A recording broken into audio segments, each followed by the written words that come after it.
Good morning and welcome back to 120s. Today I've got a kind of interesting show. I mean, I think it's going to be interesting. I don't know if I should make a video about it or not.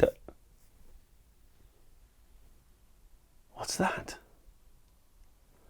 Something magical is happening.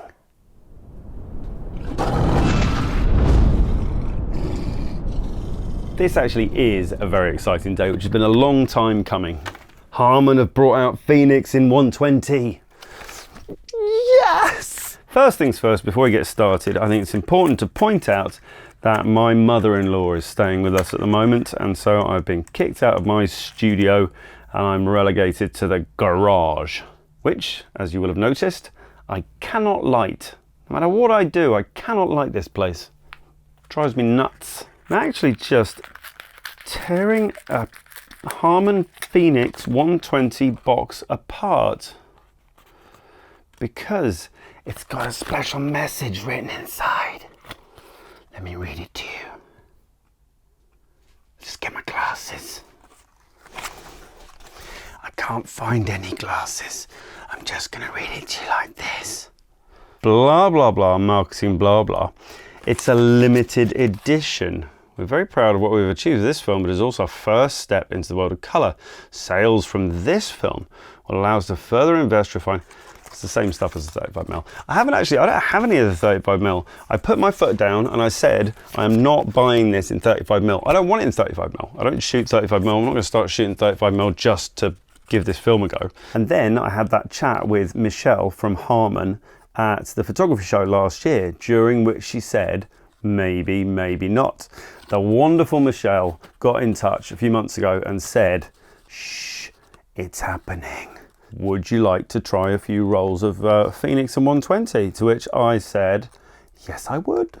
They have sent me a few rolls, which is very kind of them.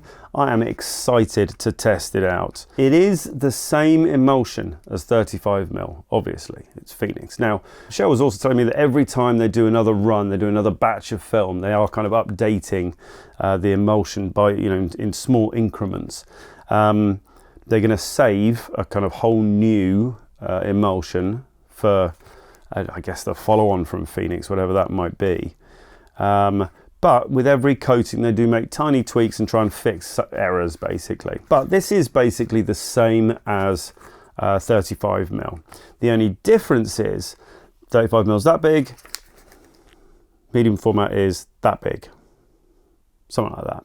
So the major differences you get between 35mm and 120 is grain. That's number one when it comes to a film stock, because you're essentially spreading exactly the same emulsion over a larger area, which makes the grain finer. As you spread it, the grain does not get enlarged. It's not like you get bigger grain, you get the same grain over a wider area. So the grain should be less obvious. Lots has been said and written and put in YouTube videos already about PHOENIX, about the film stock, what it's like.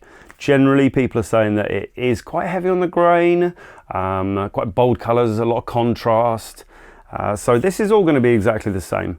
The difference now is that we do get to try it out with some very exciting cameras. So rather than standing here and talking about it, let's go and take some pictures with it. Conveniently, I have a trip planned to some confetti fields tomorrow. Confetti fields are apparently, so my wife says, where they grow the flowers to make real petal confetti. So it should be just fields and fields of flowers in varying colours and blah. Nice pictures, good test for a colour film. So, I feel sad that I destroyed that box now, but I wanted to read the inside. Let me just put it back together. Oh, there you go. So I'm going to take a couple of rolls of PHOENIX and I'm going to take some pictures of flowers. All you have to do is pray for good weather. Right. Well, this is what we got. Typical British summer weather.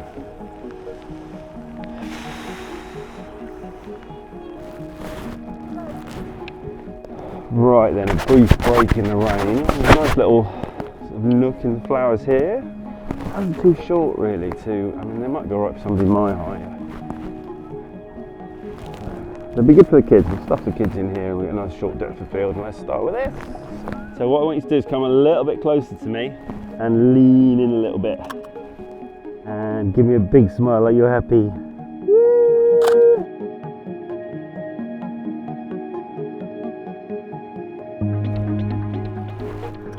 That's it. Okay, hang on. Try and stand still for me. Emmy, look up a bit. There you go. Smile, Cora. Where is it? Cora!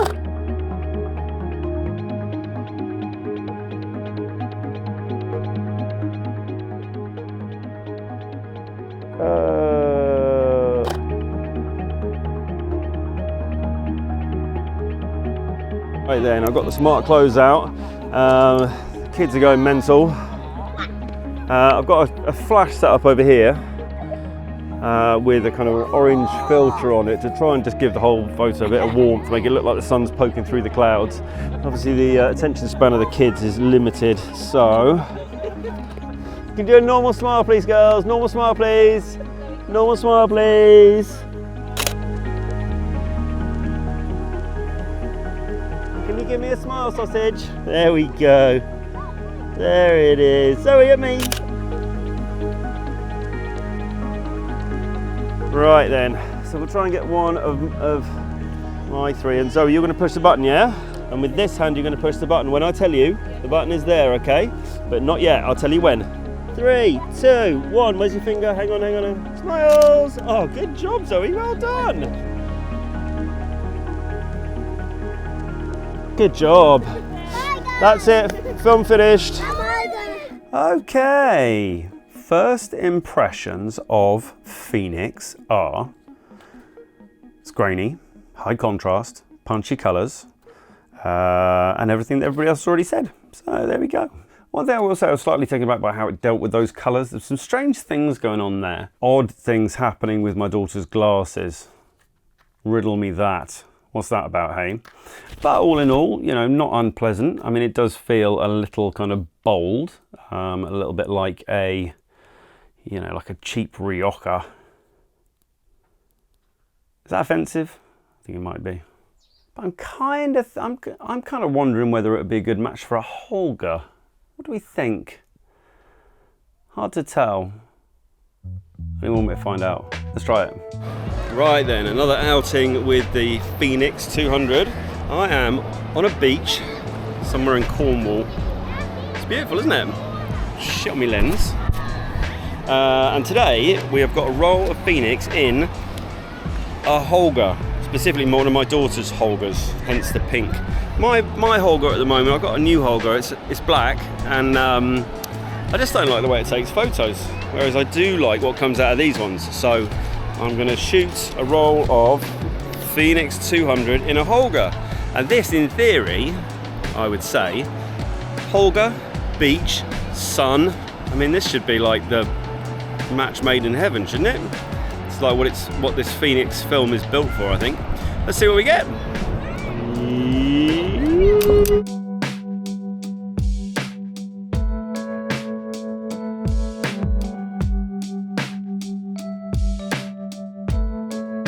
Cora, give me a smile.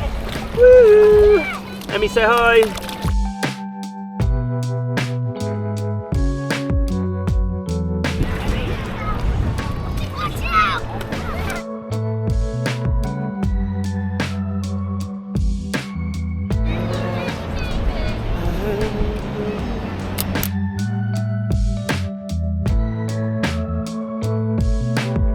Right then, that's a film done. I'm using yours because I don't like my Holga. Sorry. You can have it back in a minute. Do you want me to put some more film in? Yeah. Okay. Okay, what did we think of the Holga photos? I did not like them.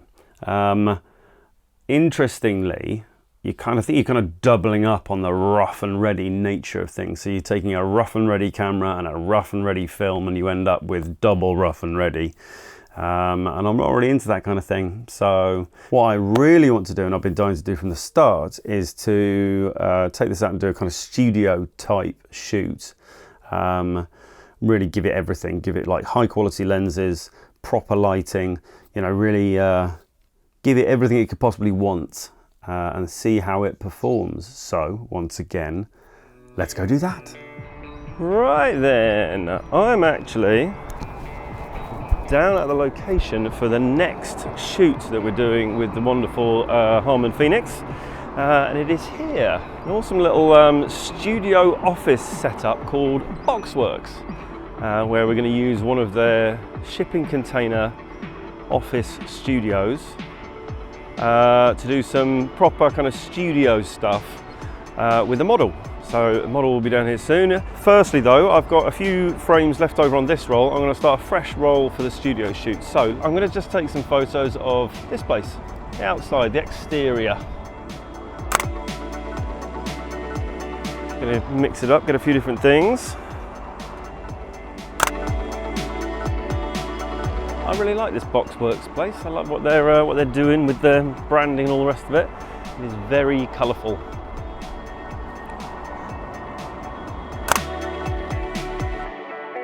Let's do one on the floor, shall we? Everybody loves a floor shot.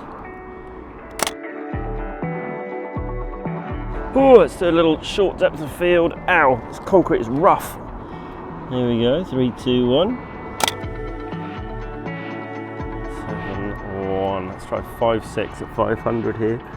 Might be too much for it, but we'll give it a go.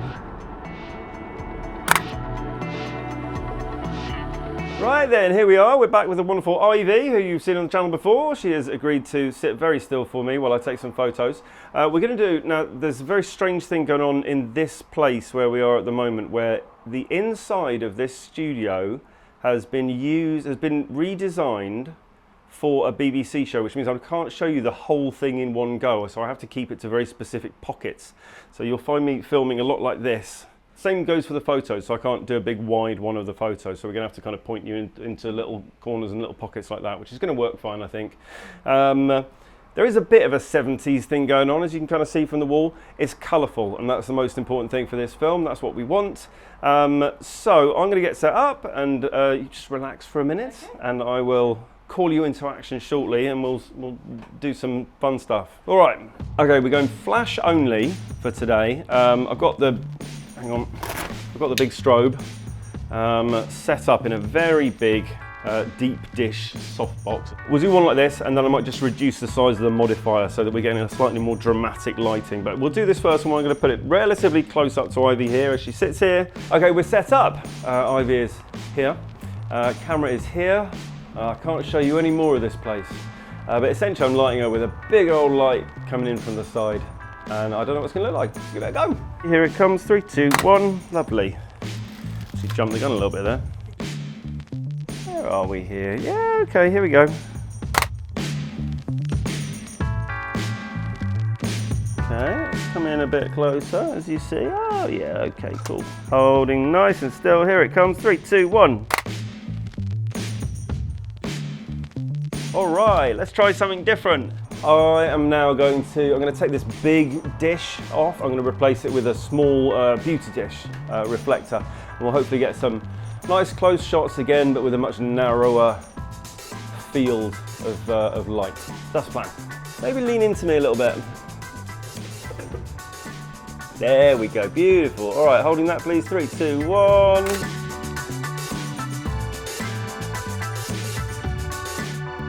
Okay, right, now let's move away from this setup. Okay, so this is the next setup. We are down the far end. I put this black sheet up to try and sort of close off the back. I'm hoping that if I put enough power through the flash and stop down on the camera enough, that we'll lose all of this and we get a black background. Can you try and spread your elbows a little bit so there's a little bit, there you go. All right, here it comes. Chin down a tiny bit for me. 3, 2, 1.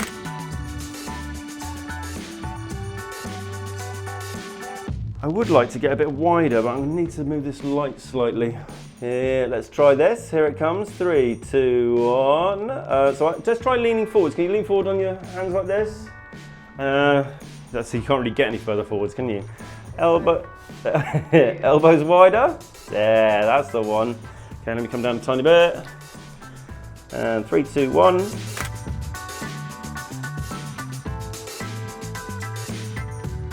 wonder if, again, so you can get those, try and get your elbows wider and your head down a little bit. I'm just trying to fit you in the frame here. That's beautiful. Okay, here we go, 3, 2, 1.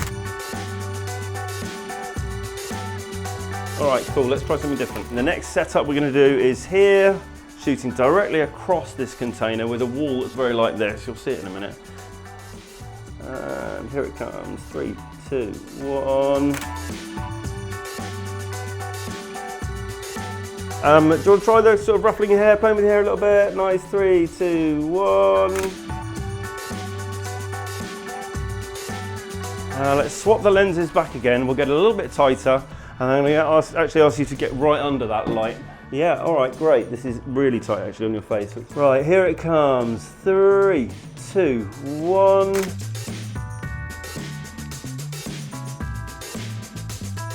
Let's do another one like that. 3, 2, 1.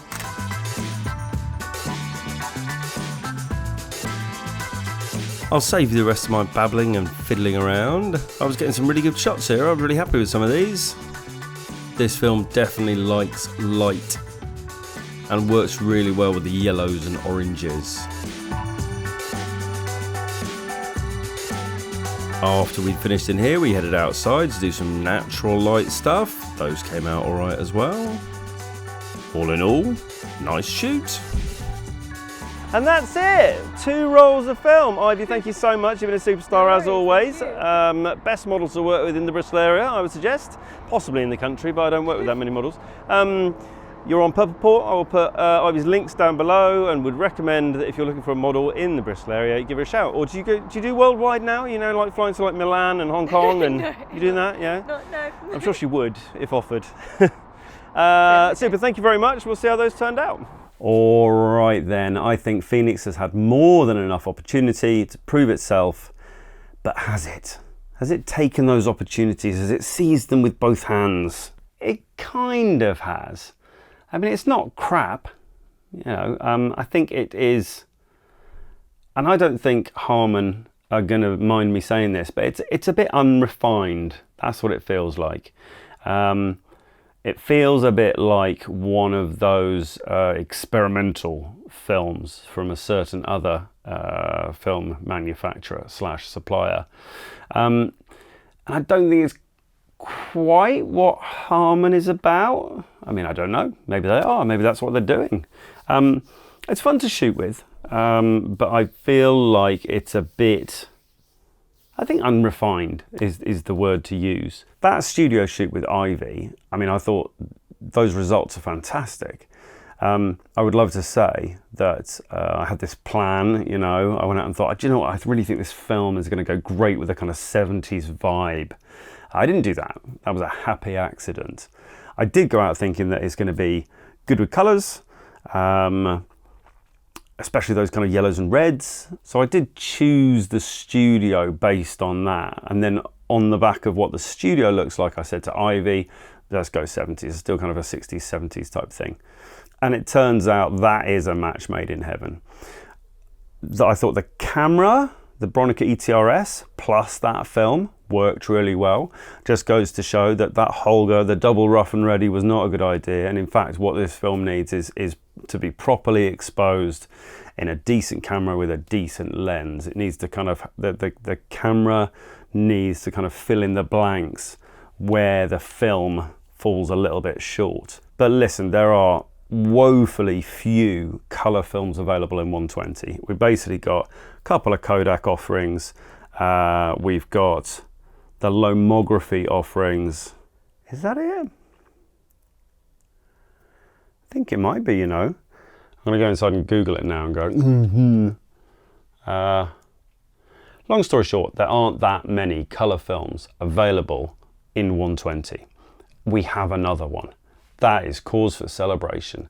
And if everything that Harmon is saying is true, in other words, that this is just a stepping stone, this is the beginning of a journey in colour film production, then that is huge. I actually have a roll of this film left over, kind of intentionally, because I needed something to hold in my hand when I do this wrap up, so I didn't want to have shot everything and have nothing to show you. But it does mean that I've got a film left over after this video, and I am going to shoot it. In fact, I'm really looking forward to shooting it, probably in the ETRS again, maybe something different, I'm not sure. So hopefully that kind of tells you, it kind of gives you an idea of my thoughts on this film. I loved those results from our studio shoot with Ivy. I thought they were fantastic. I will go out and shoot this. I am looking forward to putting this into a camera and taking it out and shooting it. So it's a good film. It's not a great film, but it says it here. Sales from this film will allow us to further invest, refine and improve our formulations, coating capability. So the aim is that each new colour film we produce will be an improvement on the previous. You look at Ilford's black and white films and you would not accuse those of being unrefined. And so, whilst I'm thrilled that we've got another colour film to work with, I am super thrilled that Harmon are bringing out new colour films for medium format cameras. I'm also very excited for the future. I want to see what round 2 of Phoenix looks like. I want to see how they refine it. I'm really hoping that they go down the kind of Kodak, Fuji, super high quality color films and they don't drift off into the kind of experimental, because there is enough experimental stuff out there. What we need is refined, high quality color films that are not going to disappear because the parent company changes their mind and has a hissy fit. Where is my Pro 400H? That is your lot for today. Harmon has brought out Phoenix in 120. It's a big day. Go buy some. Normal programming will resume for the next video, which will be out very soon. Paper, developer, we've talked about it before. I don't want to say it again because I feel like every time I see you, I promise you again. It's all right, yeah, next week. No, next week. Next week. It's going to happen next week, 100%. I'm trying, I'm doing my best. But have you heard about Harman PHOENIX in 120? All right, that is your lot for today. Goodbye.